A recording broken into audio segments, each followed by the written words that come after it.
The courtroom was full that morning. People sat on the wooden benches, whispering to each other, waiting for the trial to begin.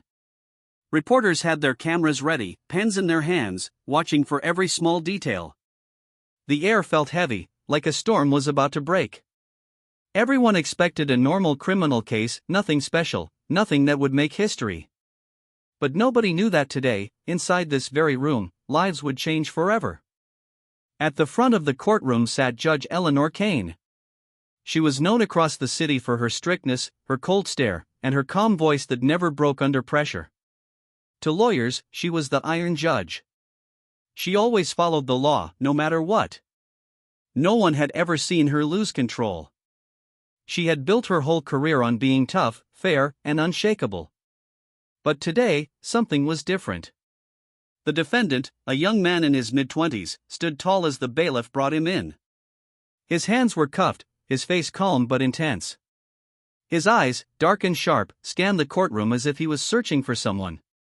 He looked lean, his face marked by hard years of struggle. There was something about him that pulled attention and energy, a quiet storm inside him. When he looked up at the judge's bench, the room fell silent. His gaze locked on Judge Kane, and for a long moment, neither of them moved. It was as if the air had frozen, and everyone could feel something strange passing between them. The judge frowned slightly, uncomfortable under his stare, but tried to remain firm. The prosecutor cleared his throat and began to read the charges. Your Honor, the defendant, Daniel Hayes, stands accused of theft, assault, and resisting arrest. The evidence will show that he. But before he could finish, Daniel spoke. His voice cut through the room like a blade. I don't care about these charges, he said, his tone steady, almost calm. I came here for something else. Gasps rippled through the audience. Defendants almost never spoke like that in court, especially not interrupting the prosecutor. Judge Kane's eyes narrowed. Mr. Hayes, you will remain silent until spoken to. This is a courtroom, not a stage. Daniel didn't sit down. He didn't look away. He stared directly at her, unblinking, as if the rest of the world had disappeared. His lips parted, and with a voice loud enough for every ear to hear, he said the words that would shatter the silence forever. You're my mom. For a moment, there was nothing. No sound. No movement. The room seemed to stop breathing. Then, like thunder after lightning, the reaction exploded. Reporters gasped loudly, their pens scratching furiously. The audience burst into shocked whispers, some even standing to see better. A woman dropped her purse and didn't bother to pick it up. The prosecutor froze, mouth half open, unable to continue. Even the bailiff shifted uncomfortably, unsure of what to do. All eyes turned to Judge Kane. Her face drained of color. She gripped her gavel so hard her knuckles turned white. For the first time in her career, the Iron Judge looked fragile. Her lips trembled before she caught herself and forced her mask of control back on. That is enough, she said, her voice sharp but shaking underneath. Mr. Hayes, you will not speak out of turn again. Do you understand? But Daniel didn't sit. He didn't back down. He stood taller, almost defiant, and repeated softly, You're my mom. The words hit her like a knife. Memories she had buried deep inside came rushing back, the years long ago when she was young, scared, and made a choice she thought she could forget. A choice that haunted her late at night but never showed on her face during the day. She thought the past was gone. She thought no one would ever know. But now, here it was, standing in front of her in chains. The defense lawyer tried to calm the situation. Your Honor, I don't know what my client is trying to achieve, but this is highly irregular. Perhaps we should. No, Daniel said, his voice breaking through again. His eyes never left the judge. This isn't irregular. This is the truth. She knows it. She knows who I am. The whispers in the room grew louder. People leaned closer, desperate not to miss a single word. Reporters' hands flew across notepads, some already sending text messages to their editors. This was no longer just a trial, it was a scandal, a mystery, a story that could destroy reputations. Judge Kane banged her gavel, trying to restore order. "Silence in the courtroom," she commanded. But her voice cracked on the last word. Everyone heard it. Everyone knew something was wrong. Her eyes flickered, just for a moment, with something no one had ever seen in her before: fear. "Mr. Hayes," she said, trying to sound calm, "if you have any evidence for such claims, present them through your attorney. Otherwise, remain silent. This court will not tolerate baseless interruptions." Daniel gave a bitter laugh, one that sent chills down spines. "Evidence? You want evidence? Look at me. You already know. You see it in my face. You hear it in my voice." He paused, and the silence that followed was so heavy it hurt. Then he whispered, softer but clear enough for all to hear, "You left me. And I came back." The judge's heart pounded in her chest. She wanted to scream, to deny it, to tell the world he was lying. But deep down, she knew. She had always known this day might come. And now, it was here, in front of cameras, in front of strangers, in front of the very system she had sworn to serve. The bailiff moved toward Daniel, but he raised his hands calmly. "I'm not here to cause trouble. I'm here because I want the truth. I don't care what you call me, criminal, liar, bastard. But I know who you are. And I won't stop until everyone else knows too." The judge's vision blurred for a second, her throat tightening. She forced herself to breathe. She couldn't show weakness. Not here. Not now. The courtroom buzzed with whispers. Could it be true? Is the Iron Judge really his mother? What does this mean? The prosecutor tried to take control again. "Your Honor, this is nonsense. This young man is clearly attempting to manipulate the court, to create drama. I suggest we remove him." "No," the judge interrupted sharply, surprising even herself. The room went silent again. Her voice trembled, but there was steel behind it now. "He stays." Daniel's eyes softened, just for a second. He nodded slowly, as if he had expected this all along. The audience held their breath, sensing that something much larger than a criminal case was unfolding. They weren't watching a trial anymore.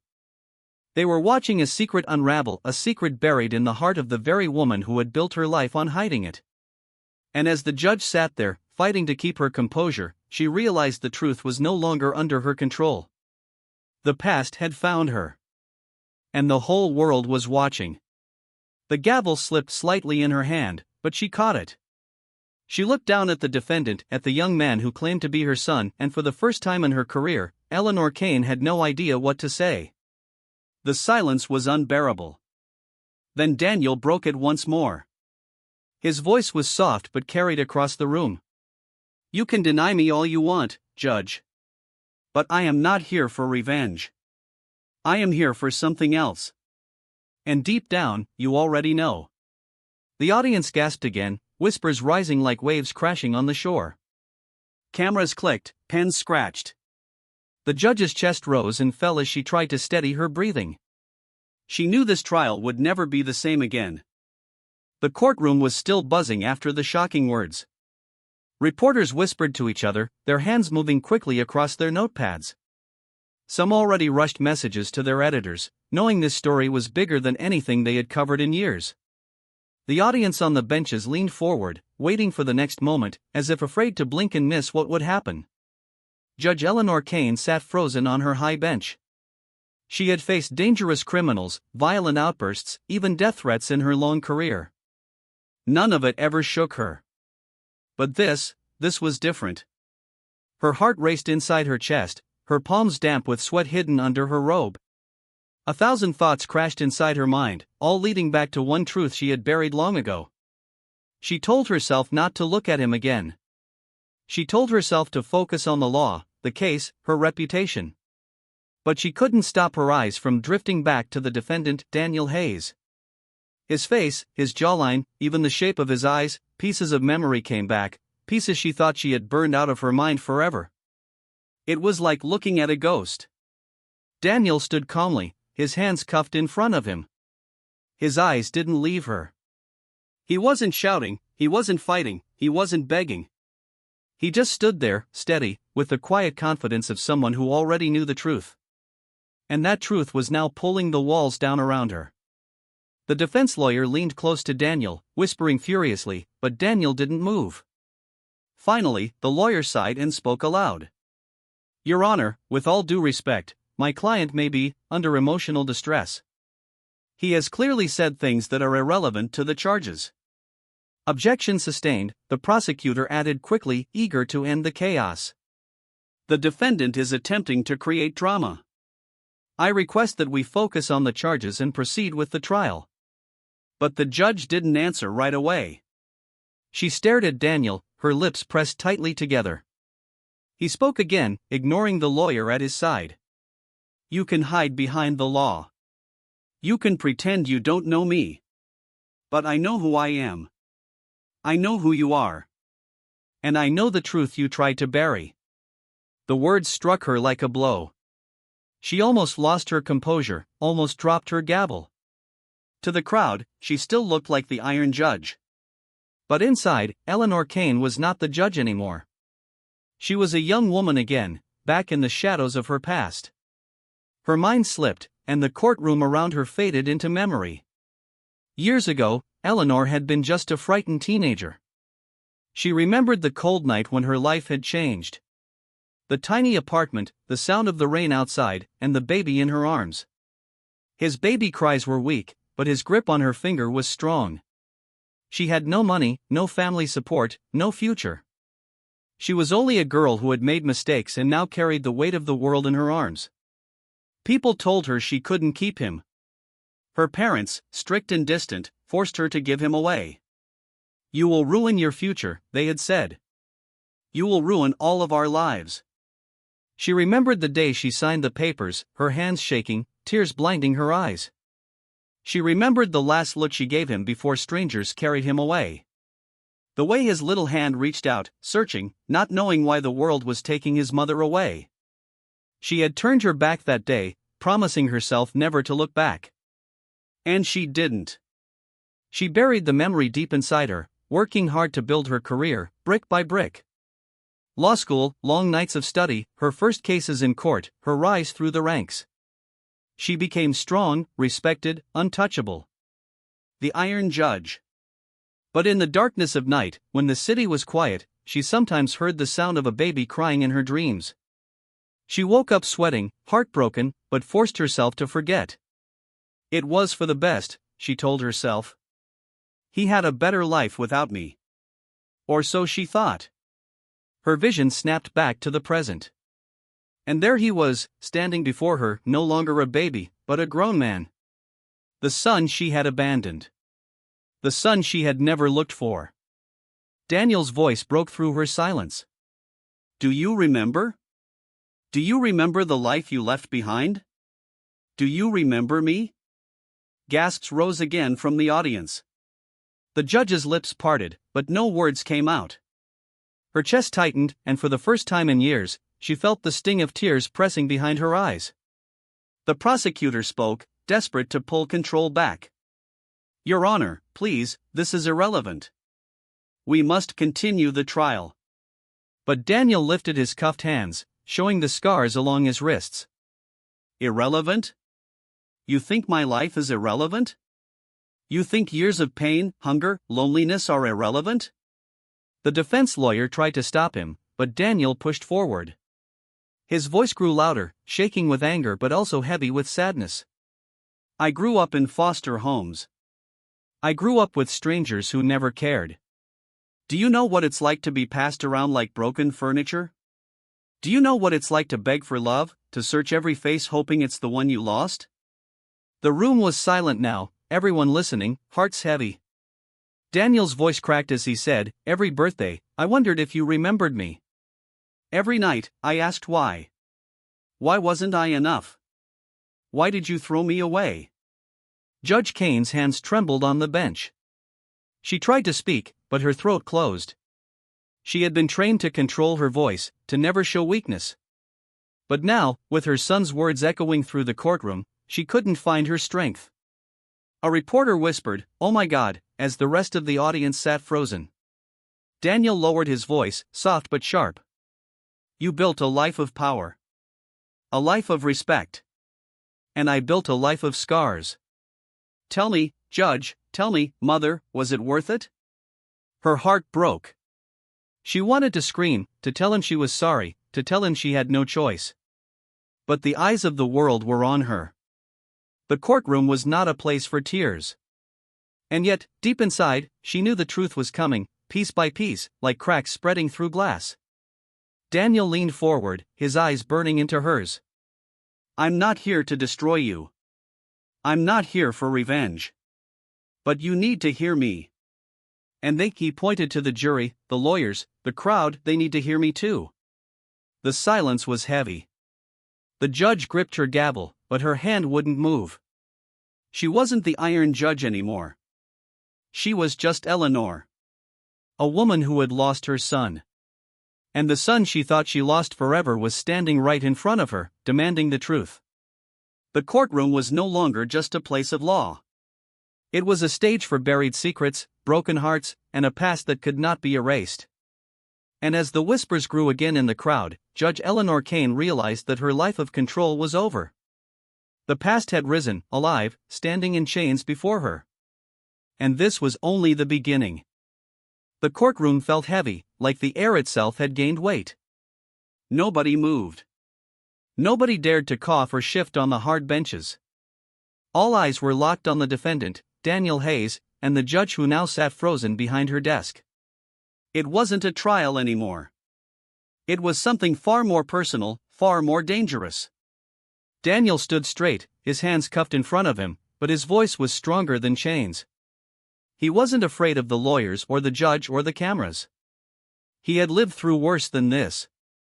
And now that he finally had the chance to speak, he wasn't going to stop. "I spent my childhood being told I wasn't wanted," Daniel said, his voice raw but steady. "Every time a family sent me back, every time I packed my small bag and moved to another stranger's house, I told myself maybe the next one would keep me.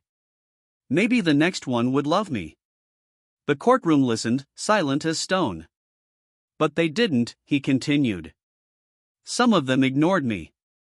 Some of them shouted. Some of them hit me. And every time, I asked myself the same question: where was my real mother? Why did she leave me behind?" The defense lawyer rubbed his forehead, trying to control the situation. "Daniel, please," he whispered, "stick to the case. The jury doesn't need this." "Yes, they do," Daniel cut him off sharply, his eyes flashing. He raised his voice, speaking directly to the judge now. "She needs this. She needs to hear what happened because of her choice." Judge Eleanor Kane's throat tightened. She wanted to bang her gavel, to shout at him to stop, but she couldn't. His words pierced through her like knives, because every one of them carried a truth she had tried to bury for decades. Daniel stepped forward, his cuffs rattling. "Do you know what hunger feels like, Mom?" The word made the audience gasp again. "Do you know what it feels like to be so hungry that you steal food from a trash can? Do you know what it feels like to be beaten for taking something you needed to survive? Because I do.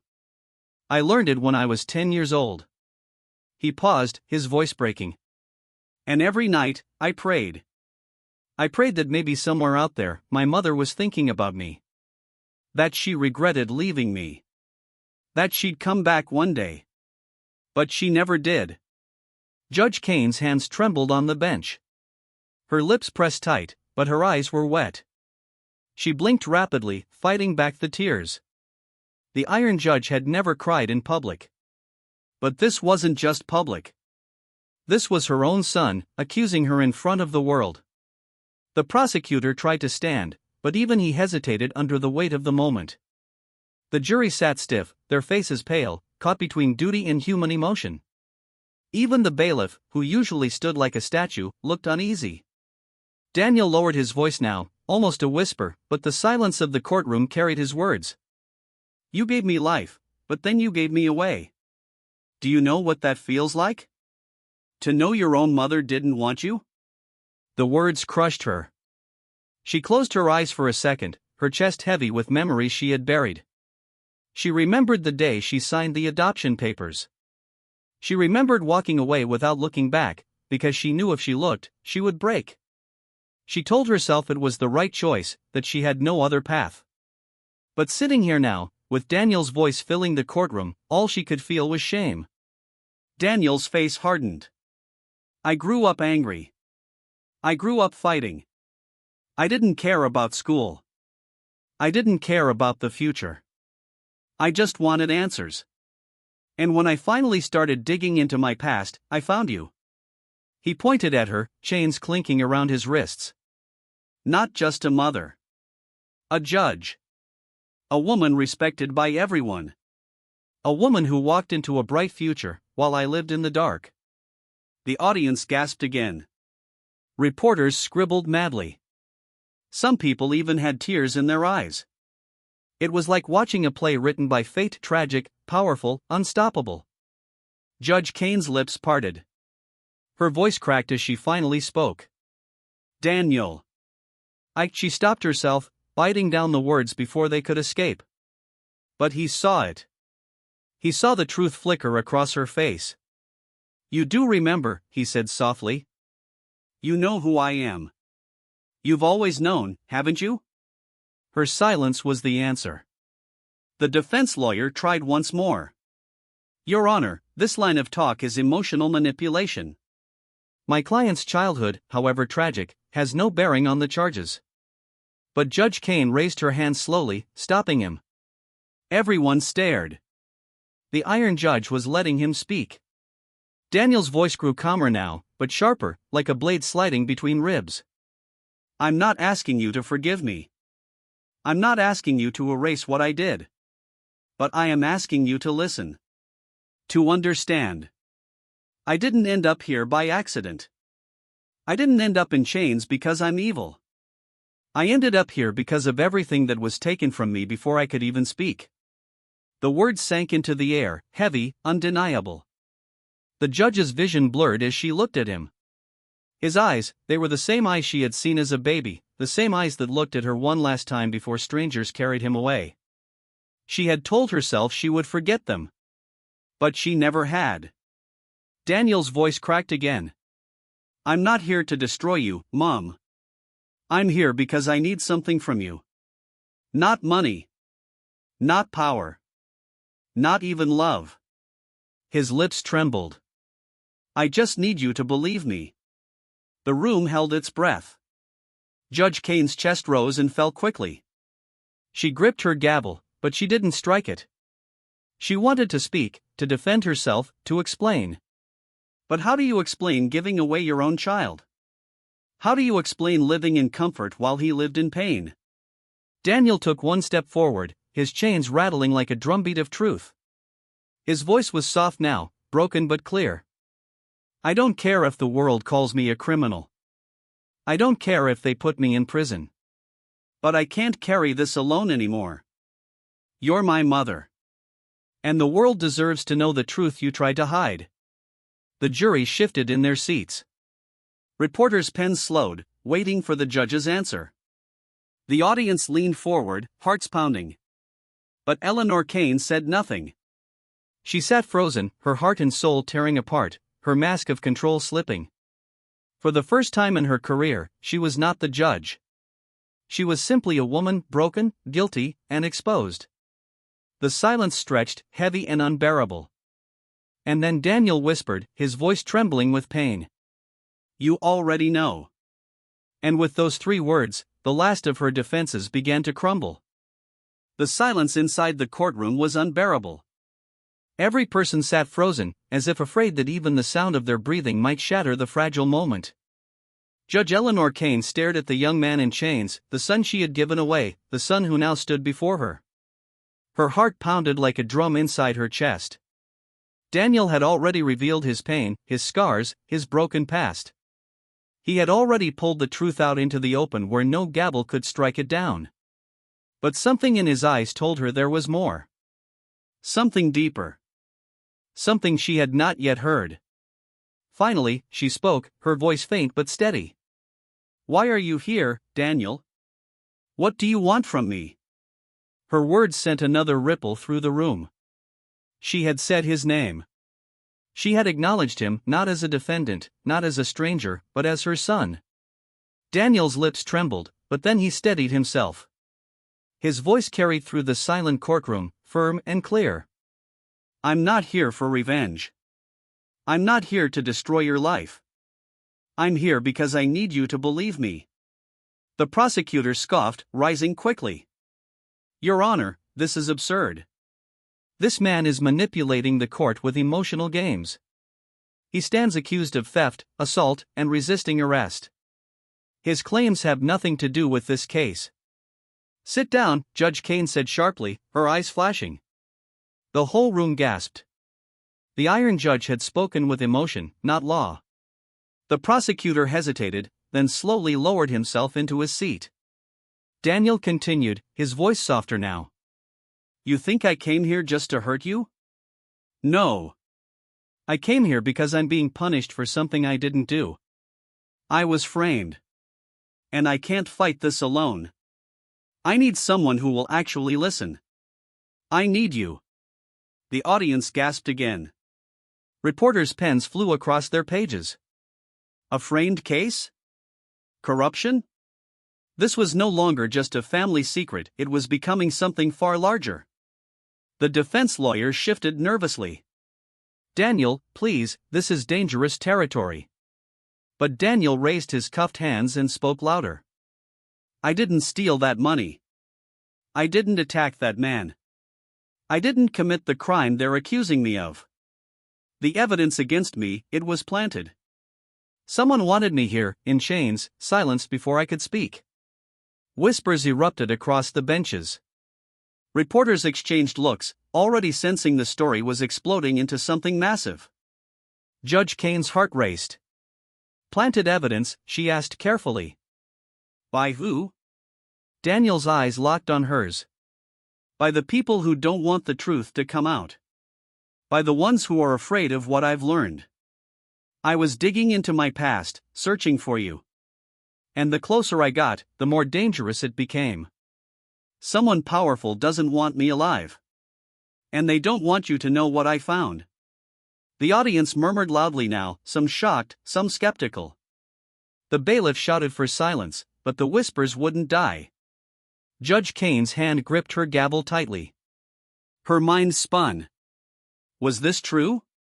Was her son not just a victim of a broken childhood but also of a deeper, darker scheme? And if so, what kind of enemy had he made? Daniel spoke again, his tone sharp with urgency. I didn't come here to shame you. I came here because I'm running out of time. They've already taken everything from me. If this trial goes the way they planned, I'll disappear in prison. And the truth will disappear with me. The words struck the courtroom like thunder. People leaned forward, desperate for more. What truth? Judge Kane whispered. Daniel's eyes darkened. The truth about who I am.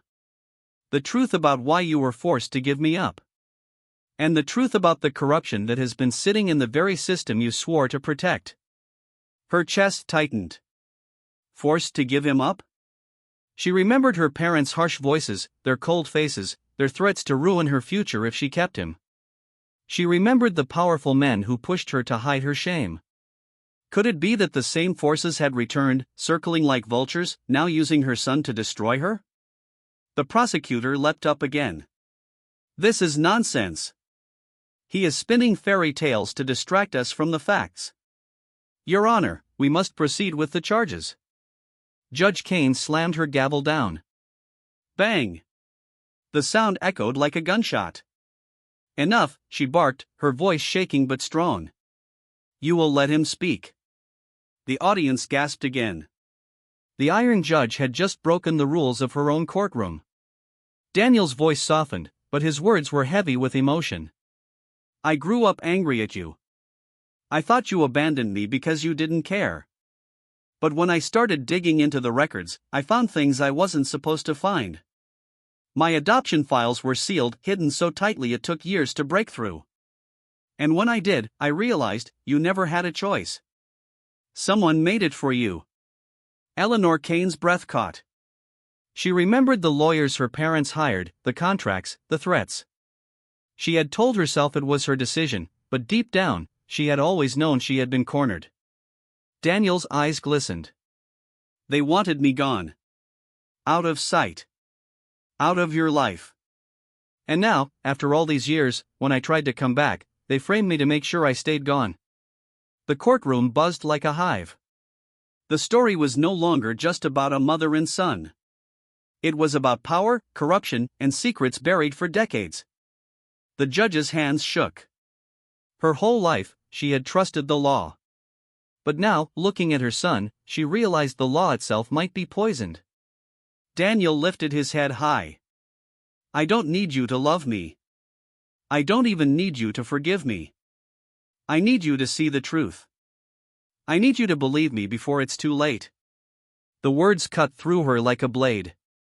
She wanted to say something, anything, but her throat closed. The whole courtroom leaned forward, waiting for her answer. But before she could speak, Daniel said one more thing. His voice was low, but it carried across the room, chilling every soul who heard it. They didn't just want to take me away from you. They wanted to destroy us both. And if you don't open your eyes now, they'll succeed. The silence that followed was terrifying. The judge's chest rose and fell quickly, her heart torn between duty and blood. She was no longer facing just a son's pain. She was facing an enemy hidden inside the very walls of justice. And for the first time in her career, Eleanor Kane felt the weight of something larger than the law. Something personal. Something deadly. The courtroom was no longer just a place of law. It had become a stage where hidden truths and old wounds fought their way into the light. The audience on the benches leaned forward, unable to look away. Reporters scribbled frantically, their eyes darting between the young man in chains and the judge who sat pale and trembling behind her desk. Daniel Hayes, defendant, orphan, outcast, stood tall even with iron cuffs around his wrists. His voice had already cut through the silence, exposing pain and secrets buried for decades. But now, the weight of something even greater filled the air. Everyone could feel it. There was more to come. Your Honor, Daniel said, locking eyes with the woman who was both his judge and his mother, they think I have nothing. They think I'm just some broken man who can be silenced. But I have proof. Gasps rippled through the courtroom. Proof. The word echoed like thunder. The prosecutor shot to his feet. Objection, Your Honor. This is irrelevant, and highly improper. The defendant is trying to play games with this court. Sit down, Judge Kane said sharply, her voice trembling but strong. The prosecutor froze. The Iron Judge had spoken, but this time, it was not with cold detachment. This time, it was with fire. Daniel turned his head slowly toward the crowd. For years, I searched for the truth about my past. I dug into sealed files, broken records, and locked archives. Every door was shut to me. But I didn't stop. And when I finally found what I was looking for, he paused, his breath heavy. That's when they came for me. The defense lawyer shifted nervously. Daniel, you need to be careful with what you're saying.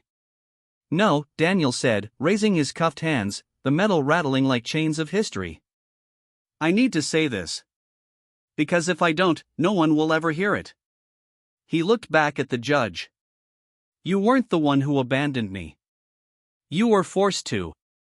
They made sure you lost me. And now, the same people who stole me from you are trying to bury me forever. The audience gasped again. Reporters nearly fell out of their seats trying to capture every word. Judge Eleanor Kane's heart pounded so loudly she was sure the whole courtroom could hear it. She had suspected, deep down, that her parents and their powerful friends had played a role. But hearing it from her son's mouth, hearing that it had continued into his adult life, made her blood run cold. Daniel nodded at his defense lawyer, who sighed and reached into his briefcase. Your Honor, the lawyer said, voice unsteady, my client has asked me to introduce evidence I was not planning to show today. But given the circumstances. The lawyer pulled out a thin folder and set it on the table. The bailiff hesitated, then carried it up to the bench. Judge Kane's hands shook as she opened it. Inside were copies of old documents, birth records, adoption papers, financial statements. But there were also photographs. Grainy, but clear enough. They showed men in suits passing envelopes. Judges, lawyers, even politicians.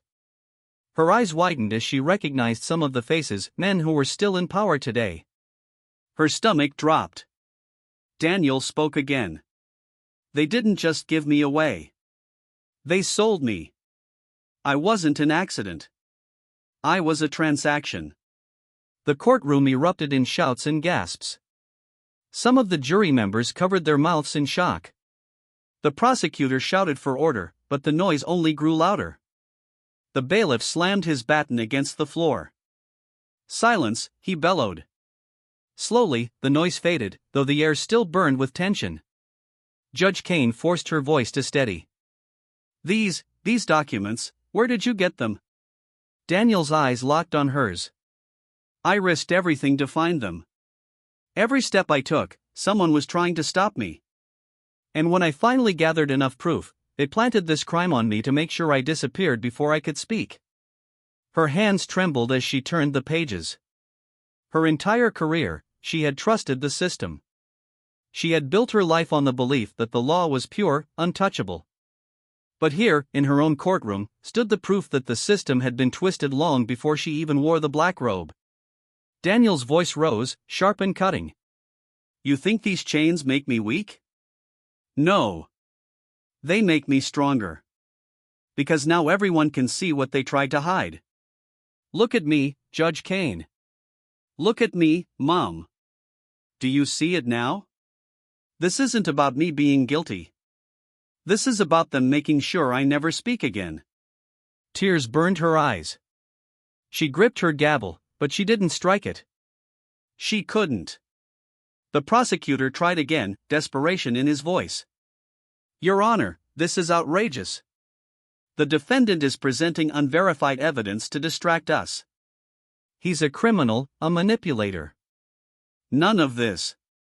Enough! Judge Kane shouted, slamming her gavel. The sound cracked through the room, silencing everyone. Her voice shook as she continued. We will review this evidence. This court will not ignore it. The prosecutor sank back into his seat, his face pale. Daniel lowered his voice now, almost gentle. I told you before, I didn't come here for revenge. I came here because I needed you to believe me. And now, you can see it for yourself. They took me from you. They framed me.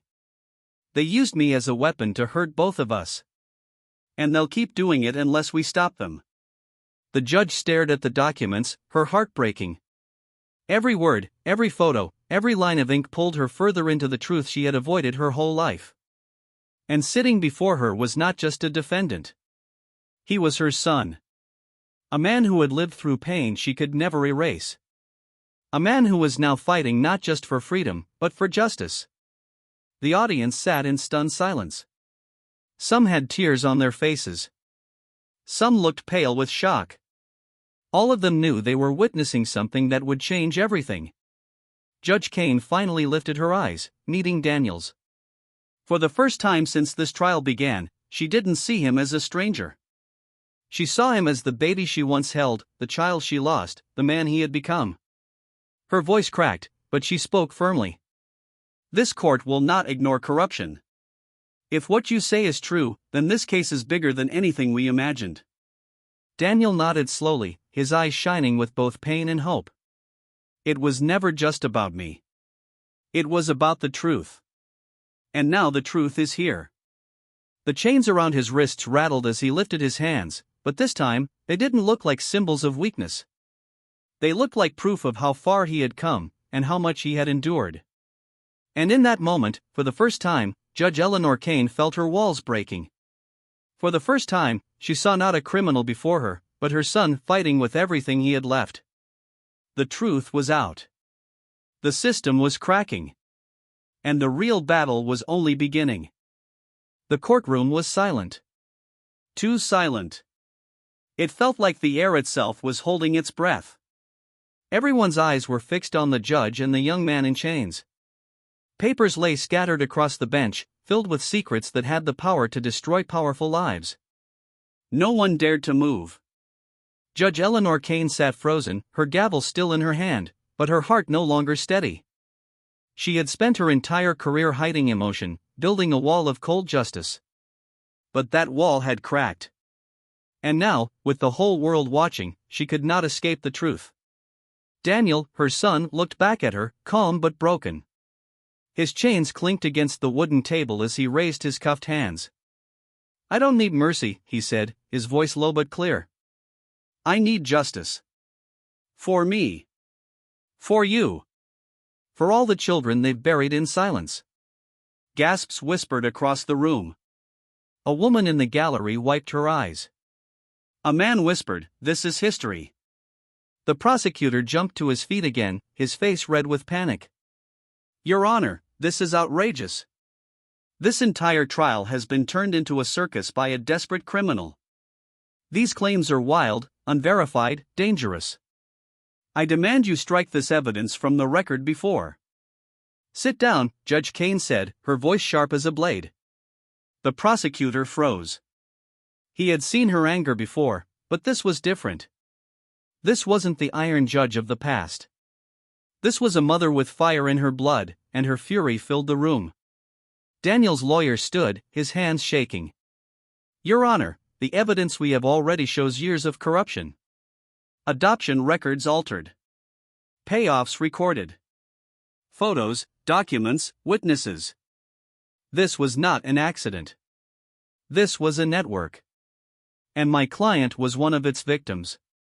The jury shifted uneasily, some nodding, others pale with disbelief. Judge Kane looked down at the folder again.